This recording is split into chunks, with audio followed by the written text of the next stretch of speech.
Hello guys.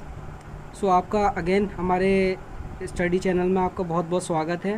तो इसमें हम बी फार्म के सेकंड सेमेस्टर के जो भी क्वेश्चंस होते हैं हमारे 2 मार्क्स के most important 2 marks questions with solution के साथ प्रोवाइड कर रहा हूँ, जो कि सब्जेक्ट है ह्यूमन एनाटॉमी एंड फिजियोलॉजी का। ठीक है, तो इसमें सारे जितने भी क्वेश्चंस मैं प्रोवाइड करूँगा इसमें बहुत ज़्यादा हेल्प मिलेगी आपको, क्योंकि इस क्वेश्चन से आप जो भी हमारे 7 मार्क्स के क्वेश्चंस होते हैं या 10 मार्क्स के क्वेश्चंस होते हैं उसमें भी ऐड कर सकते हैं। तो आपको थोड़ा थोड़ा सा आइडिया हो जाएगा, जिसकी वजह से आप लोग जो है अच्छे से मार्क्स गेन कर सकते हैं। और ये हमारा पूरे 5 यूनिट में से सारे सॉल्यूशंस होंगे, इसके पूरे 5 यूनिट में से कवर किया गया सारे टॉपिक्स को।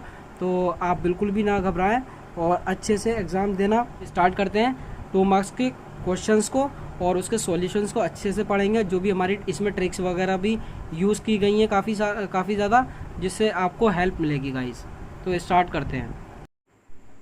तो फर्स्ट क्वेश्चन आता है, what is an action potential. ठीक है, तो एक्शन पोटेंशियल एक तरीके का ऐसा प्रोसेस होता है जिसमें रैपिड इलेक्ट्रिकल सिग्नल्स आते हैं जो कि ट्रेवल्स करते हैं लोग न्यूरॉन के साथ ब्रेन की ओर। मतलब कि अगर हम कोई सी भी अगर हॉट सरफेस जैसे ये चीज़ है, कोई अगर जलता हुआ तवा है, ठीक है, ये मान लो ये तवा है, अगर हम इसको दूसरा हैंड से छूते हैं, ठीक, तो एकदम से छू के हटा लेते हैं। ठीक है, तो इसमें ऐसा क्या होता है, तो इसमें एक तरीके से हमारा एक इलेक्ट्रिकल सिग्नल्स जनरेट होते हैं, एकदम से वो ब्रेन में जाते हैं। फिर ब्रेन जो कहता है, फिर ब्रेन हमारे हैंड से कहता है कि आप यहाँ पर कुछ हुआ है तो जल्दी से, तो इसी वजह से हम लोग जो है अपना हैंड हटा लेते हैं। तो ठीक है, तो ये हमारा एक्शन पोटेंशियल में आता है। जैसे इसमें यही कह रहा है, देखो पढ़ दो theory. Action potential is a process of rapid electrical signals, मतलब बहुत स्पीड के साथ इलेक्ट्रिकल सिग्नल्स जनरेट होते हैं that travels along a neuron axon to the brain, जो कि ब्रेन को देते हैं सिग्नल्स। ठीक है, जैसे मान लो अभी मैंने हॉट जो भी मैंने तवा के एग्जाम्पल दिया था वो हिंदी लैंग्वेज में दिया था जस्ट।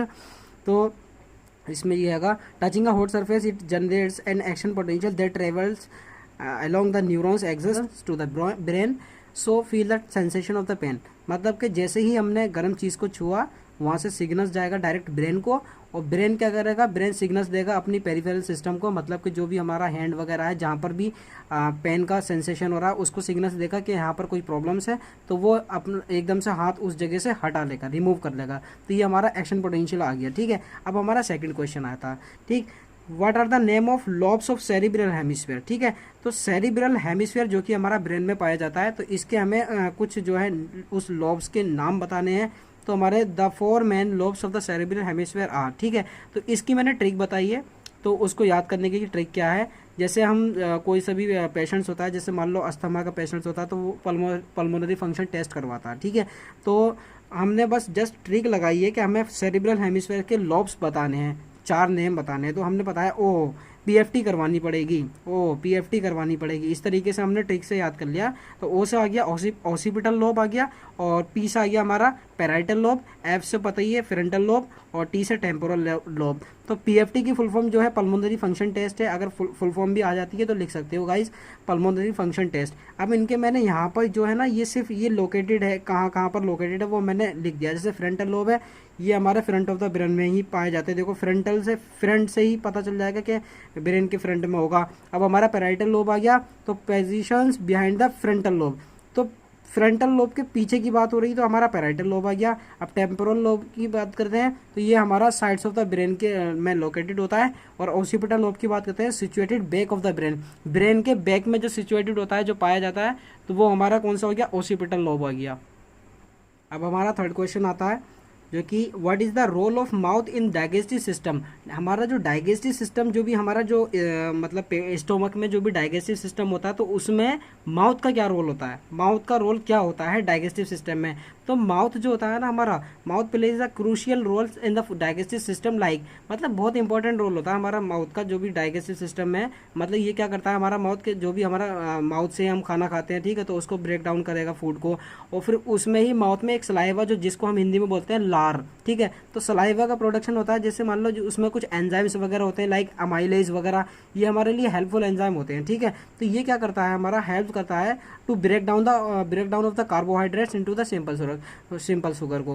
ठीक है, मतलब कि ये कार्बोहाइड्रेट को ब्रेक डाउन करके सिंपल शुगर में कन्वर्ट कर देता है एमाइलेज। अगर हमारा एमाइलेज का भी फंक्शन आ जाता है तो गाइज आप लिख सकते हो कि ये हमारा ब्रेक डाउन करेगा कार्बोहाइड्रेट को ब्रेक डाउन करके सिंपल शुगर में कन्वर्ट कर देगा। ठीक है, अब हमारा सेकंड क्वेश्चन नंबर 4 आता है। तो इसमें लिख रहा है difference between vital capacity and total lung capacity. ठीक है, तो vital capacity VC and TLC के नाम से भी क्वेश्चन आ सकता है कि डिफरेंशिएट करो वीसी क्या है और टीएलसी क्या है। ठीक है, तो वीसी से हमें पता लगाएंगे वाइटल कैपेसिटी और टीएलसी से हमारा पता लगाएंगे कि हमारा टोटल लंग कैपेसिटी। तो वाइटल कैपेसिटी पढ़ लेते हैं क्या होता है। तो it is the maximum volume of air that can be exhaled after maximum inspiration. ठीक है, हमने क्या करा, एक सांस ली, बहुत मतलब मैक्सिमम इंस्पायरेशन सांस ली, और उस सांस लेने के बाद कितना हमने मैक्सिमम वॉल्यूम ऑफ एयर को हम एक्सपेल कर सकते हैं, मतलब बाहर निकाल सके।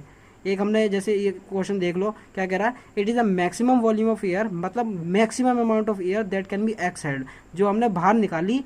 ठीक है, आफ्टर मैक्सिमम इंस्पायरेशन, मतलब कि जो हमने अंदर जो सांस, मतलब जो भी हमने अंदर जो एयर ली थी, एयर अंदर लेने के बाद जो हमने बाहर निकाली, मैक्सिमम अमाउंट ऑफ एयर जो हमने बाहर निकाली, वो हमारी वाइटल कैपेसिटी। अब सेकंड पॉइंट ये आता है हमारा टीएलसी। तो टीएलसी में पढ़ेंगे total lung capacity. It is the volume of air that it is the volume of air in the lungs after maximum inspiration, मतलब कि सांस जो हम लेते हैं ना, मतलब इंस्पायरेशन की बात करते हैं तो मतलब कि सांस ले रहे हैं तो हम अंदर को, मतलब कि सांस ले रहे हैं, मतलब बाहर की एयर को अंदर ले रहे हैं। ठीक है, it is the volume of air, मतलब volume of air in the lungs after maximum inspiration. ठीक, तो मैक्सिमम इंस्पायरेशन के बाद की बात करते हैं। तो हमारा जैसे हमने सांस ले ली काफ़ी ज़्यादा, मैक्सिमम इंस्पायरेशन करा, तो उसमें कितनी वॉल्यूम आई, तो ये हमारी टोटल लंग कैपेसिटी है। लंग कैपेसिटी कितनी है कि उसमें मतलब कह सकते हैं कि इसमें अंदर मतलब कि कंटेनर की कितनी कैपेसिटी है, कितना इसमें वॉल्यूम आ सकता है, लाइक कितना पानी भर सकते हैं। इसी तरीके से हम टोटल लंग कैपेसिटी को डिनोट कर रहे हैं कि मतलब कि कितनी हवा जो है अपने उसमें भर सकते हैं, मतलब कितनी एयर्स को अपनी लंग्स में भर सकते हैं। ठीक है, तो दूसरी बात, अब इसको अगर हम बात करते हैं, इट इज़ अबाउट 4 ml। ये जो होती है हमारी, जैसे वाइटल कैपेसिटी की बात करते हैं, ये हमारी होती है 4000 ml in the human lungs. ठीक, 4000 ml में पाई जाती है ये भी, जो भी हमारी होती है। अगर हम इसको लीटर की बात करते हैं तो 4 लीटर आ जाएगा। ठीक है, तो इसको ml में, जैसे 4000 ml है, इसको अगर हम लीटर में लिखना चाहें तो it is about 4 litre in the human lungs. और जैसे टोटल लंग कैपेसिटी की बात करते हैं कि कितनी कैपेसिटी है, तो 5000 से लेकर 6000 के बीच ml की कैपेसिटी होती है लंग्स में, मतलब कि इतनी एयर जो है वो स्टोर कर सकता है, इतनी एयर स्टोर कर सकता है। और 5000 ml दे रखा है ये ml। ठीक है, तो अगर हम इसको लीटर में कन्वर्ट करेंगे तो ये 5 to 6 लीटर आ जाएगा। ठीक, कि मतलब कह सकते हैं कि 5 to 6 लीटर एयर हम अपने लंग्स में स्टोर कर सकते हैं। तो ये हमारा ये दो का डिफरेंस क्लियर हुआ। अब इसके बाद नेक्स्ट क्वेश्चन पर जाते हैं, क्वेश्चन नंबर 5। तो क्वेश्चन नंबर 5 में पढ़ेंगे define glomerular filtration rate. GFR से भी क्वेश्चन आ सकता है कि डिफाइन जीएफआर। ठीक है, तो जीएफआर किस लिए यूज़ करते हैं, ठीक, मतलब ग्लोमेरुलर फिल्ट्रेशन रेट किस लिए यूज़ करते हैं, मतलब ताकि हम किडनी के फंक्शन को चेक करें कि वो कैसे जो है ब्लड को फिल्टर कर रहा है। ठीक है, किडनी का काम ही क्या होता है, ब्लड को फिल्टर करना। ठीक है, तो इसमें यही करेंगे, GFR use to assist the kidneys functions in the filtering medium. ठीक, पहला पॉइंट ये हो गया। फिर दूसरा पॉइंट लिखेंगे, ये डिटरमाइन करेगा how well the kidneys are removing the waste and excess substance from the blood stream. ठीक है, तो मतलब कि कितने अच्छे तरीके से जो किडनी है, जो भी हमारी कितनी अच्छे तरीके से, हाउ मतलब कैसे, मतलब कितने अच्छे तरीके से कि किडनी जो है हमारा वेस्ट रिमूव करेगा, या जो भी हमारा एक्सिस सब्सटेंस होगा हमारे ब्लड स्ट्रीम में। ठीक है, हमारे खून में जो भी हमारा ब्लड स्ट्रीम में एक्सिस सब्सटेंस होगा, जो भी हमारा वेस्ट मटेरियल होगा, उसको कितने अच्छे तरीके से जो किडनी है उसको क्या करेगी, रिमूव आउट करेगी, मतलब। ठीक है, तो उसको वो डिटरमाइन करने के लिए जीएफआर को हम यूज़ करते हैं। ठीक है, और जीएफआर की अगर हम जैसे कि मान लें, जीएफआर को एक्सप्रेस किस में करते हैं, मिलीलीटर्स पर मिनट में। जैसे ml पर मिनट में, ml को हम मिलीलीटर बोलते हैं ना, तो ml पर मिनट में इसको हम एक्सप्रेस करते हैं। ठीक, क्वेश्चन नंबर 6 की बात करते हैं, give the name of disorders of the male reproductive system. Male reproductive system के हमें डिसऑर्डर के नाम बताने हैं। तो हमने इसकी ट्रिक बनाई है, टैप होता है चिपकाने वाला, जैसे पतंग वगैरह चिपकानी होती है, फट जाती है। ठीक है, तो उससे हम ट्रिक बना ली कि टैप। ठीक, तो TE बस ट्रिपल P लगानी है हमें, ये जो 3 P जो है ना, ये बस ट्रिपल P लगानी है हमें, ट्रिपल P। ठीक है, तो टी से तो पता ही लगाएंगे टेस्टिकुलर कैंसर हो गया, ठीक है। और ई से पता लगाएंगे हम इरेक्टाइल डिसफंक्शन हो गया। और पी से प्रीमेच्योर इजैकुलेशन हो गया, प्रोस्टेट एनलार्जमेंट हो गया, अब प्रोस्टेटिस आ गया, ठीक। अब यही क्वेश्चंस 7 मार्क्स में भी आ सकता है, ठीक है। तो ये जो हेडिंग्स वगैरह जो भी होती हैं बहुत ज़्यादा इंपॉर्टेंट होती हैं, और इसके अंदर का आप कुछ भी मतलब कि बनाकर लिख सकते हो कि इरेक्टाइल डिसफंक्शन में क्या आता है। लाइक मैंने जैसे ये लिखा है, इरेक्टाइल डिसफंक्शन में क्या होता है, difficulty in maintaining an erection, ठीक है।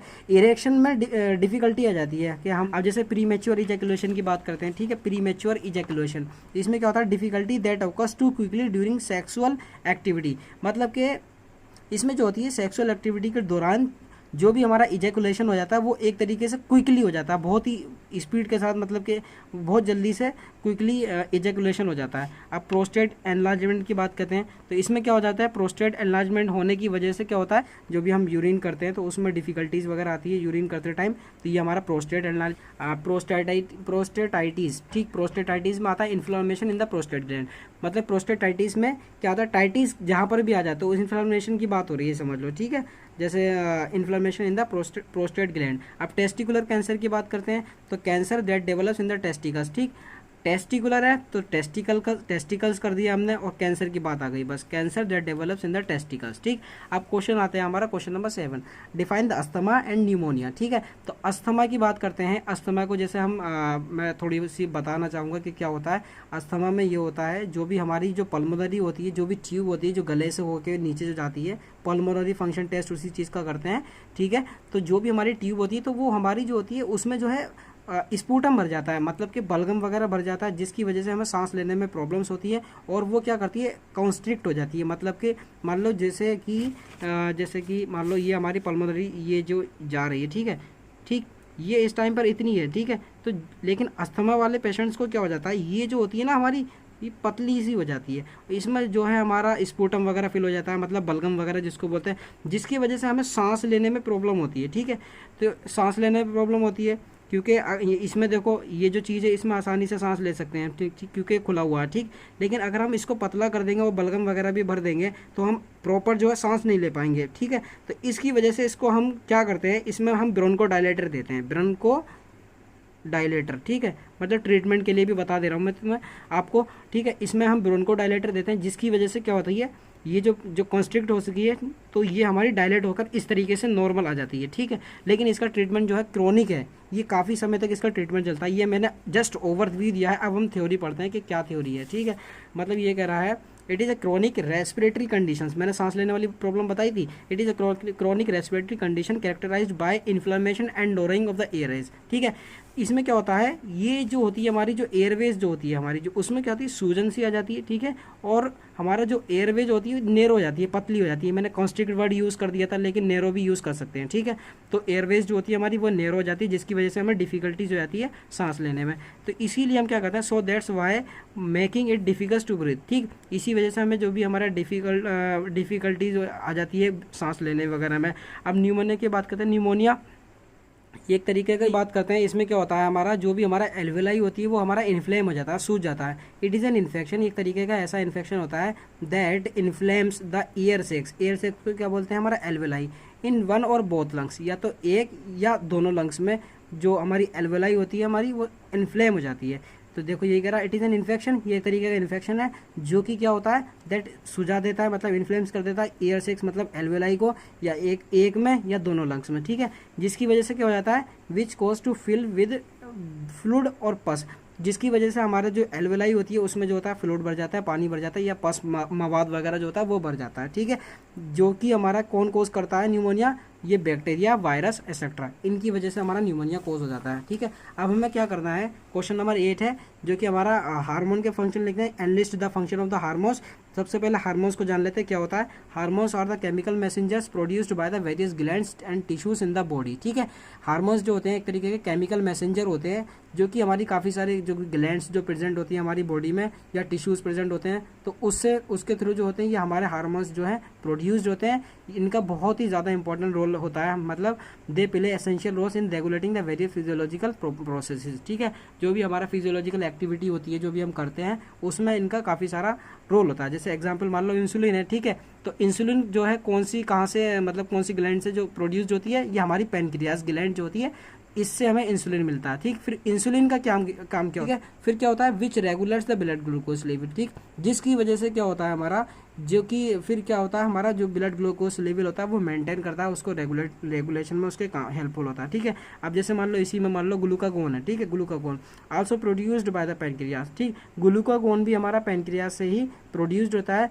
Glucagon increase the blood glucose level, जो ग्लूकागोन क्या करता है हमारा ब्लड का ग्लूकोज लेवल जो है इंक्रीज कर देता है by promoting the breakdown of the glycogen in the liver, ठीक है। तो जो भी हमारा लीवर में ग्लाइकोजन प्रेजेंट होता है उसको ब्रेक डाउन करके क्या करेगा हमारा ब्लड का ग्लूकोज लेवल बढ़ा देगा ग्लूकागोन, ठीक। ये हमारे हार्मोन्स वगैरह होते हैं सारे, मैंने बता दिए। Analyse the function of the hormones के फंक्शंस यही होते हैं हमारे, जैसे कि मान लो हमारी जो भी हमारे regulating the various physiological process जो होती है उसको रेगुलेट करते हैं हमारे जो भी हार्मोन्स वगैरह होते हैं, ठीक है। अब हमें पढ़ना है कि कशिंग सिंड्रोम क्या होता है। ब्रीफली एक्सप्लेन कशिंग सिंड्रोम की बात करते हैं। Cushing syndrome is a medical condition characterised by an excess of cortisol hormones in the body. Cushing syndrome जो है एक तरीके की क्या है हमारी मेडिकल कंडीशन है, जिसमें क्या होता है हमारा जो कोर्टिसोल हार्मोन होते हैं वो हमारे बॉडी में बढ़ जाते हैं, उसी को हम क्या बोलते हैं, कशिंग सिंड्रोम बोलते हैं, जो कि किसके थ्रू होता है, caused by the prolong exposure of the corticosteroids medications, ठीक। अगर हम कॉर्टिकोस्टेरॉइड्स मेडिकेशन ले रहे हैं लगातार, ठीक है, मतलब प्रोलॉन्ग एक्सपोजर मतलब लंबे समय तक उसका कॉर्टिकोस्टेरॉइड्स मेडिकेशन का एक्सपोजर कर रहे हैं, मतलब ले रहे हैं, तो जिसकी वजह से हमारा कशिंग सिंड्रोम हो जाता है, ठीक है। जिसकी वजह से फीचर्स ऑफ कशिंग सिंड्रोम, तो कशिंग सिंड्रोम की वजह से क्या क्या हो जाता है, हम या तो हमारा वेट गेन हो जाता है, ठीक, हम वेट गेन हो जाता है, ठीक, या तो हमारा दूसरा पॉइंट है जैसे कि ब्लड प्रेशर बढ़ जाएगा, ठीक है, और तीसरा पॉइंट है नहीं, ठीक है। अब क्वेश्चन नंबर 10 की बात करते हैं। Where does the fertilisation takes place in the female, ठीक, फीमेल में फर्टिलाइजेशन कहाँ पर होता है, तो fertilisation in females takes place in the fallopian tube, ठीक। तो फर्टिलाइजेशन कहाँ पर होता है, फेलोपियन ट्यूब में होता है, टेक्स प्लेस करके लिख देंगे, ठीक। Fertilisation in the females takes place in the fallopian tubes also known as uterine tubes, ठीक। इसी को हम क्या बोलते हैं, फेलोपियन ट्यूब का दूसरा नाम है यूट्राइन ट्यूब्स को। अब हमने क्या करा, डेफिनेशन दे दी, फर्टिलाइजेशन की डेफिनेशन दे दी, ठीक है। It is a process in the sexual reproduction where a male gametes जो भी हमारा स्पर्म होता है और जो फीमेल गैमेट्स जो भी हमारा ओवम होता है दोनों आपस में कंबाइन होते हैं और हमारा जायगोट बना लेते हैं, ठीक है। जिसकी वजह से हमारा क्या हो जाता है, creation of the new individuals, मतलब जो भी हमारा इन्फेंट्स बेबी वगैरह जो होते हैं जिसका रिजल्ट यही आता है। तो हम लिख सकते हैं कि फर्टिलाइजेशन की भी डेफिनेशन लिख दी। जैसे क्वेश्चन आया where does the fertilisation take place, तो आप क्या करना, सबसे पहले फर्टिलाइजेशन की डेफिनेशन दे देना कि फर्टिलाइजेशन की जब आप डेफिनेशन दे दोगे फिर उसके बाद बता देना चाहे कि फर्टिलाइजेशन जो होता है फीमेल में वो हमारा फेलोपियन ट्यूब में होता है, ठीक है। अब हमारा जैसे कि मान लो क्वेश्चन नंबर 11 आ गया, तो ये हमारा क्वेश्चन है what is the cerebro spinal fluid, ठीक। तो सेरिब्रो स्पाइनल फ्लूइड जो है हमारा एक तरीके का क्लियर, मतलब बहुत ही ज़्यादा क्लियर और कलरलेस, मतलब उसमें कोई कलर नहीं होता, फ्लूइड है, मतलब कि सेरिब्रो स्पाइनल फ्लूइड एक तरीके का क्लियर मतलब और कलरलेस फ्लूइड है जो कि हमारा क्या करता है, that surrounds and protect the brain and spinal cord, जो कि हमारा ब्रेन को और स्पाइनल कॉर्ड को प्रोटेक्ट करता है, ठीक है। प्रोटेक्ट मतलब इसकी जो एक्टिविटी जो है प्रोटेक्टिंग एक्टिविटी है, ठीक है। अब हमारा CSF जो भी हमारा था cerebrospinal fluids the transport of nutrients, ये क्या करता है हमारा CSF क्या करता है, CSF facilitates the transport of nutrients, मतलब जो भी हमारे न्यूट्राइंस होते हैं, आयंस होते हैं और कोई से भी सब्सटेंस होते हैं जो कि तो उसको क्या करता है हमारा ट्रांसपोर्ट करता है, which is required for the proper functioning of the brain cells, ठीक है। जो कि हमारा ब्रेन के जो भी हमारे सेल्स होते हैं उसकी जो भी रिक्वायरमेंट होती है तो CSF उसको ट्रांसपोर्ट करता है। लाइक जैसे ठीक what are the functions of the cerebellum and hypothalamus, ठीक। तो फंक्शन ऑफ सेरिबेलम की बात करते हैं। सो सेरिबेलम एक तरीके का cerebellum is a crucial part of the brain का बहुत ही क्रूशियल पार्ट है जो कि हमारा लोकेटेड होता है at the back of the skull, जो भी हमारा ब्रेन में जो स्कल होता है सर में, तो उसमें मतलब कि बैक साइड में located at the back side of the skull, ठीक। तो सेरिबेलम वहाँ पाया जाता है, ठीक। और जो सेरिबेलम होता है उसके काफ़ी मतलब has a significant function related to the motor coordination या बैलेंस्ड एक्सेट्रा। तो इसके मतलब कुछ सिग्निफिकेंट फंक्शन होते हैं जैसे बैलेंस एंड पोस्टर, मतलब कि to maintain the balance and posture, balance को मेंटेन करने के लिए और जो भी हमारा पोस्टर कैपेसिटी जो भी हम सेटिंग वगैरह करते हैं उसको मेंटेन करने के लिए हमारा ये जो होता है सेरिबेलम की फंक्शन होता है, ठीक। अब हमारा हाइपोथैलेमस की फंक्शन की बात करते हैं, ठीक। तो हाइपोथैलेमस के फंक्शन में क्या होता है, hypothalamus is a small region, एक तरीके का स्मॉल रीजन होता है जो कि हमारा लोकेटेड होता है at the base of the brain के बेस में लोकेटेड होता है just above the pituitary gland, ठीक। जस्ट पिट्यूटरी ग्लैंड के अबव, ठीक है। तो इसका फंक्शन क्या होता है, जैसे मान लो हाइपोथैलेमस क्या क्या करता है, जैसे नॉर्मली अगर हम बात करें तो हाइपोथैलेमस क्या करता है, टेम्परेचर हो गया उसका रेगुलेशन करेगा, ठीक है। या हमारा हंगर वगैरह, जैसे हमें भूख लगती है या प्यास लगती है, हंगर को बोलते हैं भूख और थर्स्ट को प्यास बोलते हैं, आपको पता ही होगा, ठीक है। तो उसको रेगुलेट करेगा। या जो भी हमारी स्लीपिंग वेक साइकिल है तो उसको रेगुलेट करेगा। तो ये हमारा हो गया किसका, हाइपोथैलेमस का फंक्शन हो गया, ठीक है। अब क्वेश्चन नंबर 13 की बात करते हैं। क्वेश्चन नंबर 13 है define the net filtration and GFR, ठीक। नेट फिल्ट्रेशन पढ़ेंगे और जीएफआर क्या होता है, जीएफआर हमने पहले भी पढ़ा था, तो नेट फिल्ट्रेशन पढ़ लेते हैं बस। It refers to the process of fluid and solute movement across the glomerular capillaries in the kidney, मतलब कि फ्लूइड और सोल्यूट कोई सा भी अगर मतलब कोई सा भी लिक्विड है या कोई सा भी सोल्यूट है उसका मूवमेंट कराना अक्रॉस ग्लोमेरुलर कैपिलरीज, ठीक। अक्रॉस द ग्लोमेरुलर, जो भी हमारा किडनी के अंदर जो ग्लोमेरुलर कैपिलरीज होती हैं, ठीक है, उसके अक्रॉस इनका मूवमेंट होना, फ्लूइड का और सॉल्यूट मूवमेंट, उसको हम नेट फिल्ट्रेशन बोलते हैं। तो glomerular capillaries are specialised blood vessels होती हैं। और जो ग्लोमेरुलर कैपिलरीज, जो यहाँ पर वर्ड आया था तो वो समझ नहीं पाया होगा आप लोग, तो ग्लोमेरुलर कैपिलरीज जो होती है हमारी स्पेशलाइज्ड ब्लड वेजल्स होती हैं, ठीक है। अब हम जीएफआर पढ़ेंगे। जीएफआर क्या होता है, glomerular filtration rate is a test used to check how well the kidneys are working. ये हमने पहले भी पढ़ लिया था कि इसी तरीके से, मतलब इसमें जीएफआर में यही करते हैं कि किडनी कैसे काम कर रही है, अच्छा काम कर रही है कि नहीं कर रही, तो जीएफआर में ये सब आता है, ठीक। अब हम पढ़ेंगे basal metabolic rate. Question number 14 है what is basal metabolic rate. तो basal metabolic rate is the amount of energy that an individual body needs to maintain the basic physiological functions while at rest, ठीक। मतलब कि जो basal metabolic rate है एक तरीके का क्या होता है, is the amount of energy, एक तरीके की ऐसी एनर्जी होती है जो कि हमारा इंडिविजुअली अलग अलग बॉडी को ज़रूरत पड़ती है, जिससे वो क्या कर सकता है, हमारा मेंटेन कर सकता है बेसिक फिजियोलॉजिकल फंक्शन को, जैसे कि वो रेस्ट पे मेंटेन कर रहा है, व्हाइल एट रेस्ट, ठीक है। अब दीज फंक्शंस इंक्लूड, जैसे मान लो मेंटेनिंग द बॉडी टेम्परेचर, या बॉडी टेम्परेचर को मेंटेन करना है, या सपोर्टिंग ऑर्गन फंक्शंस, या ऑर्गन के जो भी फंक्शन होते हैं उसको सपोर्ट करना, ठीक। अब क्वेश्चन नंबर आता है हमारा 15।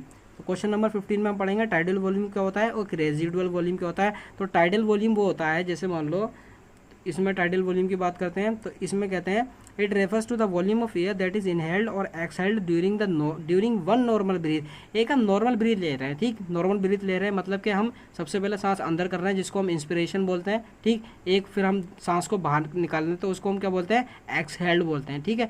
नॉर्मल हमने किया, ठीक है, कोई सा भी एक्स्ट्रा फोर्स नहीं लगाया हमने, कोई सा भी एक्स्ट्रा एफर्ट नहीं लगाया। जैसे हम नॉर्मल सोते हैं तो उस टाइम पर तो जो भी हम कर रहे हैं, सांस ले रहे हैं अंदर और सांस बाहर छोड़ रहे हैं, ठीक है, तो वो हमारा टाइडल वॉल्यूम होता है। देखो यही आप पढ़ लो, it refers to the volume of air that is inhaled, मतलब कि वॉल्यूम ऑफ एयर, मतलब वॉल्यूम तो पता ही है क्या होता है, volume of air that is inhaled, या हमने बाहर निकाली, exhaled during the normal breath, ठीक, normal breath without any extra effort. तो it is essential for maintaining normal gas exchange in the lungs, ठीक। तो ये हमारी जो होता है टाइडल वॉल्यूम एसेंशियल होता है, ज़रूरी होता है, जिससे हम मेंटेन कर सकते हैं normal gas exchange in the lungs, जो भी हमारी नॉर्मल गैस होती है उसको एक्सचेंज करने में, ठीक। अब हमारा रेजिडुअल वॉल्यूम आता है, it refers to the volume of air that remains in the lungs after maximum exhalation, ठीक है।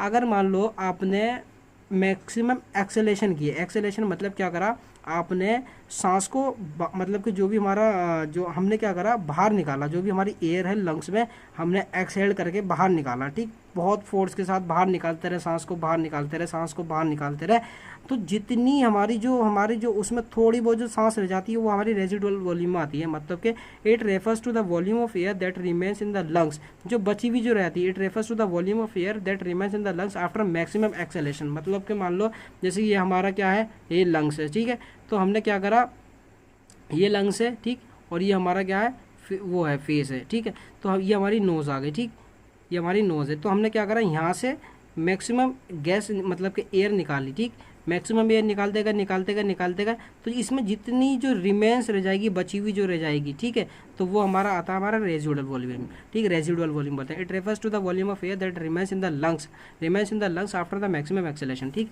अब हमारा क्या आ गया, क्वेश्चन नंबर 16, ठीक। अब क्वेश्चन नंबर 16 देख लो क्या करा, mention any two function of the liver, liver के दो फंक्शन लिखने हैं, तो ये तो सबको पता ही होते हैं कि क्या करता है लीवर, ठीक, तो फिर भी मैंने लिख दिए हैं, liver is the vital organ in the human body का एक तरीके का वाइटल ऑर्गन होता है।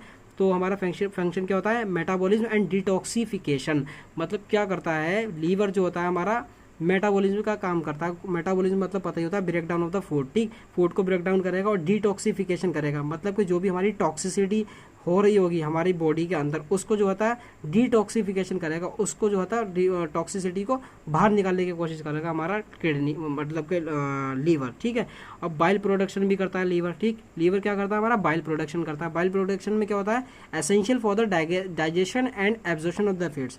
तो बाइल प्रोडक्शन का करेगा अगर लीवर तो हमारा किसके लिए हेल्पफुल होगा, हमारे डाइजेशन के लिए या हमें फैट को एब्जॉर्ब करना है उसके लिए हमारा एसेंशियल होगा, ठीक। और किसके लिए हेल्पफुल होगा, helpful to detoxify the harmful substance from the body. तो हमारा लीवर जो होता है जो भी हार्मफुल सब्सटेंस होते हैं हमारे बॉडी में, ठीक है, उसको क्या करेगा डिटॉक्सिफाई करने के लिए भी हमारा लीवर जो है हेल्प करता है, ठीक है। अब क्वेश्चन नंबर आता है हमारा क्वेश्चन नंबर 17, ठीक। क्वेश्चन नंबर 17 में पढ़ेंगे enumerate all the endocrine glands present in the body, ठीक, जो भी हमारी बॉडी में एंडोक्राइन ग्लैंड्स प्रेजेंट है उसको हमें इन्यूमरेट करना है। तो हमारी कितनी एंडोक्राइन ग्लैंड है, ठीक है, एक पिट्यूटरी ग्लैंड हो गई, हाइपोथैलेमस हो गई, पीनियल ग्लैंड हो गई या थायराइड ग्लैंड हो गई, ये 4 ग्लैंड लें, इसको लिख देंगे, ठीक है। तो इसकी हमने लोकेशन भी लिख दी है, देखो पिट्यूटरी ग्लैंड कहाँ पर पाई जाती है, at the base of the brain, brain के बेस में पाई जाती है पिट्यूटरी ग्लैंड। और हाइपोथैलेमस की बात करते हैं, ये क्रिटिकल रोल प्ले करता है एंडोक्राइन सिस्टम में, ठीक है। आप पीनियल ग्लैंड की बात करते हैं, ये हमारा मेलाटोनिन सीक्रेट करता है। और मेलाटोनिन क्या करता है ये आपको बताना होगा, कमेंट करके बताना, बट फिर भी मैं बता दे रहा हूँ, ये हमारी जो स्लीप जो साइकिल होती है उसको मेंटेन करके रखता है, अच्छी स्लीप देता है, ठीक है। ये हमारा पीनियल ग्लैंड में सिक्रेट करती है मेलाटोनिन को, ठीक। अब थायराइड ग्लैंड की बात करते हैं, it produce the thyroid hormones T3 and T4। Thyroid gland क्या करता है हमारा T3 और T4 को क्या करेगा प्रोड्यूस्ड करेगा, जो कि हमारा रेगुलेट करेगा मेटाबॉलिज्म को या ग्रोथ को और उसके डेवलपमेंट वगैरह को। ये हमारा थायराइड ग्लैंड में आ गया, ठीक। तो हमने क्या करा इसमें एंडोक्राइन ग्लैंड्स जो भी थे हमारे, हमने 4 एंडोक्राइन ग्लैंड्स थे, एक पिट्यूटरी ग्लैंड, हाइपोथैलेमस हो गया, पीनियल ग्लैंड हो गई, थायराइड ग्लैंड हो गया। अब हमारा गैमेटोजेनेसिस पढ़ना है हमें, गैमेटोजेनेसिस होता क्या, ठीक है।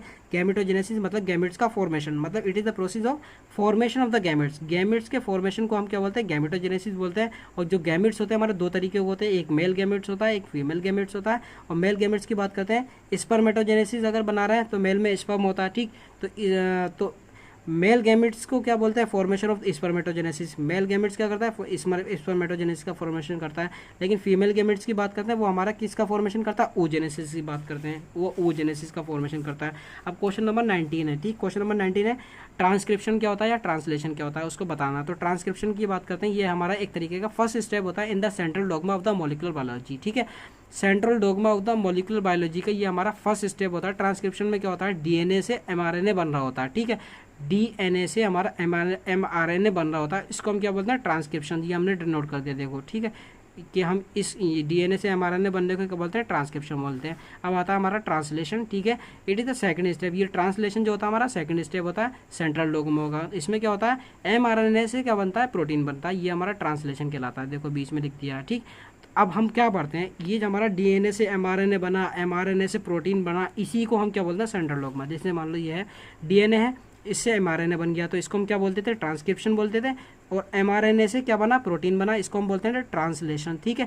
लेकिन पूरे प्रोसेस को क्या बोलते हैं हम सेंट्रल डोगमा। क्वेश्चन आ सकता है सेंट्रल डोगमा को डिफाइन करो, तो सिर्फ ये वाला चार्ट बनाकर आ जाना पूरा। डीएनए से हमारा एमआरएनए बन गया तो उसको हम ट्रांसक्रिप्शन बोलते हैं, एमआरएनए से प्रोटीन बन गया उसको हम ट्रांसलेशन बोलते हैं। और इस पूरे प्रोसेस को क्या बोलते हैं हम सेंट्रल डोगमा बोलते हैं। अब दोबारा से हमने रेजिडुअल वॉल्यूम पढ़ना है। What do you mean by the residual volume and inspiratory reserve volume, ठीक। तो रेजिडुअल वॉल्यूम हमने पीछे पढ़ा ही था, ठीक है। It refers to the volume of air, मतलब कि volume of air that remains in the lungs after the maximum exhalation. मतलब मैक्सिमम इन एक्सहेलेशन के बाद, मतलब कि बाहर जितनी भी हमने एयर निकाली जो हमारे लंग्स में रह गई उसको हम रेजिडुअल वॉल्यूम बोलते हैं। अब इंस्पायरेटरी रिजर्व वॉल्यूम को बोलते हैं। It is one of the lung volumes measured during spirometry, a common pulmonary function test, ठीक। ये एक हमारा कॉमन पल्मोनरी फंक्शन टेस्ट होता है। इसमें क्या करते हैं it is one of the lung volumes measured, इसमें क्या करते हैं लंग में जो भी हमारा वॉल्यूम्स होता है उसको मेजर करते हैं ड्यूरिंग स्पायरोमेट्री, ठीक है, जो कि हमारा which is use to assess lung health and function. तो इसमें क्या करते हैं जिससे हम पता लगा सकते हैं कि लंग्स वगैरह की जो हेल्थ है वो कैसी है और उसका फंक्शंस वगैरह कैसे काम कर रहे हैं, ठीक। ये हमारा इंस्पायरेटरी रिजर्व वॉल्यूम करता है, ठीक। क्वेश्चन नंबर 21 की बात करते हैं। क्वेश्चन नंबर 21 में क्वेश्चन है डिफाइन ऑटोक्राइन एंड पेरेक्राइन ग्लैंड, ठीक। ऑटोक्राइन की बात करते हैं। Autocrine gland, the glands that produce the hormones that act on their own glandular system, जो खुद के ग्लैंडुलर सिस्टम पर एक्ट करें वो हमारा ऑटोक्राइन ग्लैंड होता है। जैसे मान लो एग्जांपल हो गया प्रोस्टाग्लैंडिन, ठीक। और पैराक्राइन ग्लैंड की बात करते हैं। These are those glands whose hormones are release into extracellular matrix. एक पैराक्राइन ग्लैंड्स की बात करते हैं, इसमें क्या होता है, जो भी हमारे हार्मोन्स होते हैं वो रिलीज होते हैं हमारे एक्स्ट्रा सेलुलर मैट्रिक्स में, मतलब बाहर के मैट्रिक्स में रिलीज होते हैं। और इसमें जो होती है खुद की बात हो रही है, ऑन ग्लैंडुलर सेल्स की बात हो रही है ऑटोक्राइन ग्लैंड्स में, ठीक। इसमें एग्जाम्पल आ गया आइलेट्स ऑफ लैंगरहंस, ठीक। एग्जाम्पल लिख देंगे, एग्जाम्पल लिखना जरूरी है, इससे मार्क्स गेन होते हैं, ठीक। अब क्वेश्चन नंबर 22 की बात करते हैं। CCK का हमें रोल बताना। CCK, explain the role of CCK। तो CCK को हम क्या बोलते हैं, कोलसिस्टोकाइनिन, ठीक। क्वेश्चन आ जाएगा जैसे हमें कोलसिस्टोकाइनिन बताओ क्या होता है, ठीक है।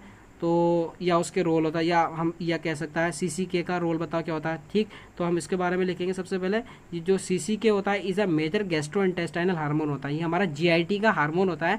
That plays an important role in, मतलब काफ़ी सारा इसका इंपॉर्टेंट रोल होता है, like stimulation of the pancreatic secretions and gall bladder contraction, ठीक। ये क्या करता है, हमारा पैनक्रियाटिक सिक्रीशन करता है, और जो भी हमारा गॉल ब्लैडर होता है उसका कॉन्ट्रैक्शन करता है। गॉल ब्लैडर मतलब जिसमें हमारे स्टोन्स वगैरह जो बन जाती है, जिसको हम पित्ता बोलते हैं, वो पित्ता ही बोलते हैं, ठीक। जो भी हमारा पित्ता होता है उसमें जो स्टोन्स बन जाती है, ठीक। तो मतलब पथरी वगैरह जो आती है वो हमारा गॉल ब्लैडर होता है। तो बहुत सी जो भी हमारे पेशेंट्स होते हैं कुछ कुछ के जो पथरी वहाँ की निकलती नहीं है, क्योंकि तो फिर गॉल ब्लैडर को ही रिमूव कर देते हैं, ठीक है। तो ये हमारा जो होता है CCK जो होता है हमारा स्टिमुलेशन करता है हमारा पैनक्रियाटिक सिक्रीशन का एंड गॉल ब्लैडर कॉन्ट्रैक्शन का, ठीक है। मेन फंक्शन की बात करते हैं, डाइजेशन एंड एपेटाइट, ठीक। इसका मेन फंक्शन जो होता है हमारा डाइजेशन करना और एपेटाइट मतलब भूख बढ़ाना, ठीक। अब हमारा क्या बात है, अब discuss any two function of the cerebellum, cerebellum के 2 फंक्शंस को डिस्कस करना है, ठीक है। तो पहला क्या होता है, सेरिबलम मतलब ये ब्रेन का ही पार्ट है, सेरिबलम हो या सेरिब्रम हो, ये हमारा ब्रेन का पार्ट होता है, ठीक। तो फंक्शंस होता है role in control the voluntary movement, जो भी हमारा वॉलंटरी मूवमेंट हो रहा है, जो भी हमारा हाथ पैर हिला रहा है, इसको जो है कंट्रोल करना, ठीक है। ये हमारा ब्रेन का फंक्शन होता है, इसका सेरिबलम का फंक्शन होता है, ठीक। या control of equilibrium and postural movement, ठीक। जो भी हमारा पोस्टरल मूवमेंट है, अगर मान लो हम पढ़ते पढ़ते थक जाते हैं तो हमारी कमर जो होती है वैसी हो जाती है एक तरफ से, अगर हमें सीधा करना होता है तो ये हमारा फंक्शन होता है सेरिबलम का, ठीक। तो कंट्रोल, इसको कंट्रोल करता है इक्विलिब्रियम एंड पोस्टरल मूवमेंट को। और डैम्पिंग फंक्शन होता है इसी का क्या होता है, डैम्पिंग फंक्शन, गाइस ये डैम्पिंग फंक्शन लिख देना, ठीक है।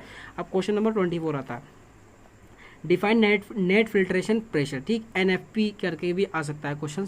तो ये क्या होता है, हमारा एक तरीके का ऐसा प्रेशर होता है, प्रेशर डिफरेंस होता है, ठीक है। ये हमारा क्या होता है, प्रेशर डिफरेंस होता है बिटवीन किस किस के बीच होता है, forces that promote the filtration, एक ऐसी फोर्स जो कि हमारा क्या करता है फिल्ट्रेशन को प्रमोट करेगा, एक ऐसी फोर्स जो कि हमारा अपोज करेगा फिल्ट्रेशन को अक्रॉस द कैपिलरी वॉल्स को, ठीक। मतलब क्या कह रहा है, it is the pressure difference, एक तरीके का ऐसा pressure difference between the force, एक ऐसी फोर्स दैट प्रमोट करेगा फिल्ट्रेशन को, एक ऐसी फोर्स जो कि अपोज करेगा, उसके अगेंस्ट होगा, अपोज करेगा फिल्ट्रेशन को अक्रॉस द कैपिलरी वॉल्स। तो ये हमारा क्या हो गया, नेट फिल्ट्रेशन प्रेशर, ठीक है। It determines the movement of the fluid and solutes, क्या ये डिटरमाइन किसको करेगा, मूवमेंट ऑफ फ्लूइड्स को और सॉल्यूट्स को बिटवीन द ब्लड कैपिलरीज के बिटवीन, ठीक है। नंबर 25, क्वेश्चन नंबर 25 है, right in brief about the brush border enzyme, ठीक। ब्रश बॉर्डर एंजाइम की बात करते हैं, उसके बारे में लिखना है। इसको हम क्या बोलते हैं, दूसरा नाम भी है इसका ब्रश बॉर्डर मेम्ब्रेन एंजाइम, ठीक। हमें क्या करना है, ब्रश बॉर्डर के बीच में बस मेम्ब्रेन लगा देना है, तो हमारा पहला पॉइंट बन जाएगा। तो इससे हमारा मतलब एक लाइन बढ़ जाएगी, ठीक। Also known as brush border membrane enzyme, ठीक। It is found in the surface of the small intestine epithelial cells, ठीक। किसकी सरफेस पे पाया जाता है, हमारा स्मॉल इंटेस्टाइन एपिथेलियल सेल्स की सरफेस पे पाया जाता है। Play a key role in the final stage of the food digestion and nutrients absorption, मतलब कि इसका जो रोल जो होता है हमारा फाइनल स्टेज ऑफ डाइजेशन, मतलब कि जो अगर डाइजेशन की जो फाइनल स्टेज होती है, ठीक, उस पर इसका रोल होता है, और न्यूट्रिएंट्स की एब्जॉर्प्शन पर, ठीक। कुछ कॉमन ब्रश बॉर्डर एंजाइम्स होते हैं, जैसे लैक्टेज हो गया, सुक्रेज हो गया, माल्टेज हो गया, ठीक है, ठीक। तो ये हमारे कुछ कॉमन ये ब्रश बॉर्डर एंजाइम्स हो गए। जैसे ब्रश बॉर्डर एंजाइम्स के कोई एग्जांपल वगैरह पूछ ले तो एग्जांपल वगैरह डाल के भी ये लिख सकते हैं। लैक्टेज हो गया, सुक्रेज हो गया, माल्टेज हो गया। अब कह रहा है question number 26, mention any 2 function of hypothalamus. Hypothalamus के 2 फंक्शंस लिखने हैं। तो पहला फंक्शन है बॉडी टेम्परेचर को मेंटेन करना दूसरा फंक्शन है control of autonomic nervous system, autonomic nervous system को कंट्रोल करना। ठीक, अब क्वेश्चन नंबर 27 आ गया, what do you mean by gametogenesis. ये हमने पहले भी पढ़ा था। Gametogenesis refers to the process of the formation and development of the gametes. ठीक है, फॉर्मेशन करना, बनाना या डेवलपमेंट करना गैमेट्स का, उसको हम गैमेटोजेनेसिस बोलते हैं, जो कि हमारा स्पेशलाइज्ड सेक्स सेल्स होती हैं जो कि हमारी इन्वॉल्व होते हैं सेक्सुअल रिप्रोडक्शन में। ठीक है, अब क्वेश्चन नंबर 28 की बात करते हैं, डिफाइन द टर्म सेरिब्रम। ठीक, अभी हमने सेरिब्रम तो पढ़ लिया था, बिलम, बिलम मतलब उसमें डबल एल था सेरिब्रम में। अब यहाँ पर सेरिब्रम की बात करते हैं, BRUM। ठीक है, इसमें पढ़ेंगे सेरिब्रम के बारे में। तो सेरिब्रम भी हमारा ब्रेन का पार्ट है और हमारा सेरिब्रम जो था वो भी हमारा ब्रेन का पार्ट था। ठीक, तो cerebrum is the largest and most highly developed part of the brain. ये एक तरीके का हमारा लार्जेस्ट और मोस्ट हाईली डेवलप्ड पार्ट है हमारे ब्रेन का, मतलब बहुत ज़्यादा इंपॉर्टेंट रोल प्ले करता है। It is located in the upper most part of the brain. Brain के अपर मोस्ट पार्ट में जो होता है हमारा लोकेटेड होता है। ये हमने दो पार्ट में डिवाइड करा था, एक हमारा लेफ्ट हेमिस्फीयर में और एक हमारा राइट हेमिस्फीयर में। इसको राइट कर देंगे। ठीक, ये हमारा राइट हेमिस्फीयर में पाया जाता है। तो सेरिब्रम आ गया क्वेश्चन नंबर 28 कंप्लीट। अब क्वेश्चन नंबर 29 की बात करते हैं, हार्मोन्स के फंक्शन लिखने। गाइस अभी पिछली बार भी हमने हार्मोन्स के फंक्शन लिखे थे पिछले क्वेश्चन में, नेक्स्ट जो भी हमारा प्रीवियस क्वेश्चन था उसमें भी था, लेकिन दोबारा पढ़ लेते हैं कि हार्मोन्स जो होते हैं हमारे केमिकल मैसेंजर होते हैं, produced by the various endocrine glands, जो भी हमारी एंडोक्राइन ग्लैंड्स होती है उससे प्रोड्यूस्ड होते हैं। अब फंक्शंस की बात करते हैं, हार्मोन्स के क्या फंक्शन होते हैं, बॉडी फंक्शन को हमारा रेगुलेशन करना, या रिप्रोडक्शन एंड डेवलपमेंट में हमारा इसका फंक्शन होता है, या रेस्पॉन्स टू द स्ट्रेस की, जब भी हमारा स्ट्रेस होता है, ठीक, तो हमारे जो भी हमारे हार्मोन्स होते हैं वो हमारा डोपामिन रिलीज करते हैं। ठीक, डोपामिन जो होता है हमारा हैप्पी हार्मोन्स होते हैं, जिसकी वजह से हमारा हैप्पी फील होता है। ठीक, क्योंकि हमारा रेगुलेशन में काम करते हैं हार्मोन्स, मतलब कि हमारी बॉडी को अच्छा करने में, हमारी बॉडी को अच्छा फील कराने में। जैसे मान लो पहला पॉइंट है regulation of the body function, मतलब कि जैसे मान लो इंसुलिन है, ठीक, इसमें मान लो एग्जाम्पल भी दे रखा है, जैसे इंसुलिन है, ठीक है, ये हमारा पेनक्रियास से इंसुलिन जो है प्रोड्यूस्ड होता है। ठीक है, मतलब insulin produced by the pancreas. ठीक, पेनक्रियास से इंसुलिन जो है हमारा प्रोड्यूस्ड होता है, जो कि हमारा ग्लूकोज को रेगुलेट करता है। ठीक, मतलब हेल्प करता है। ऐसे ही जैसे मान लो ये है क्वेश्चन नंबर 3, मतलब थर्ड पॉइंट जो है रेस्पॉन्स टू द स्ट्रेस की बात हो रही है, तो इसमें क्या होता है, स्ट्रेस कंडीशन में डोपामिन को रिलीज करेगा हार्मोन्स, जिसकी वजह से हमें हैप्पी फील होगा। ठीक, ये हमारे फंक्शंस होते हैं, हार्मोन्स के फंक्शंस आ गए हार्मोन्स के। ठीक है, अब क्वेश्चन नंबर 30 आता है, what do you mean by gametogenesis. Guys ये 3 बार रिपीट हो चुका है क्वेश्चन, तो ये इंपॉर्टेंट है, इसको कर ही लेना, बहुत इंपॉर्टेंट क्वेश्चन है। ठीक है, अब हमारा आ गया HCl का क्या रोल होता है। गाइस ये तो आप लोग भी बता सकते हो कि HCl का क्या रोल होता है हमारे डाइजेस्टिव सिस्टम में। ठीक, तो मैं बता देता हूँ, हमारा फूड को ब्रेक डाउन करना, पहला पॉइंट ये लिख देना। आल्सो क्रिएटिंग एसिडिक इन्वायरमेंट, और एसिडिक इन्वायरमेंट ही क्रिएट करता है, क्योंकि HCl है तो हमारा ये एसिड ही होता है। ठीक, तो ये हमारा क्रिएट करेगा acidic environment in the stomach. In stomach pepsin play a vital role, हमारे स्टमक में एक पेप्सिन, एक एंजाइम होता है, इसका भी बहुत इंपॉर्टेंट रोल होता है। Play a vital role for the digestion of the proteins. वो क्या करता है, पेप्सिन से प्रोटीन, याद कर लेना, पेप्सिन जो करता क्या करता है, हमारा डाइजेशन करता है प्रोटीन्स का। ठीक है, और उसको क्या करता है, हमारा स्मॉलर पार्ट्स में डिवाइड कर देगा, स्मॉलर पार्ट्स में उसको ब्रेक डाउन कर देगा। ठीक है, अब सेरिबेलम के फंक्शन क्या लिखने हैं, ये हमारा क्वेश्चन नंबर 23 में था। गाइस ये लिख लेना, ये हमारा रिपीटेड क्वेश्चन है, सो मोस्ट प्रोबेबिलिटी चांसेस है कि ये आ सकता है। ठीक है, और क्वेश्चन नंबर 33 की बात करते हैं, draw level diagram of the neuron. ठीक, न्यूरॉन का कोई सा भी एक डायग्राम अच्छा सा बना कर आ जाना है इसमें। ठीक है, न्यूरॉन का डायग्राम इजी होता है, आप कहीं से भी नेट पर सर्च कर लेना, नेट पर इमेजेस पर क्लिक करना, इमेजेस पर क्लिक करोगे तो उसमें काफ़ी सारे डायग्राम्स होंगे, जो भी आपको इजी लगे वो है इस जहाँ पर डायग्राम बना लेना। ठीक है, अब टाइडल वॉल्यूम होता है क्वेश्चन नंबर, इसका जो क्वेश्चन नंबर 5 में उसको मिल जाएगा कि टाइडल वॉल्यूम क्या होता है।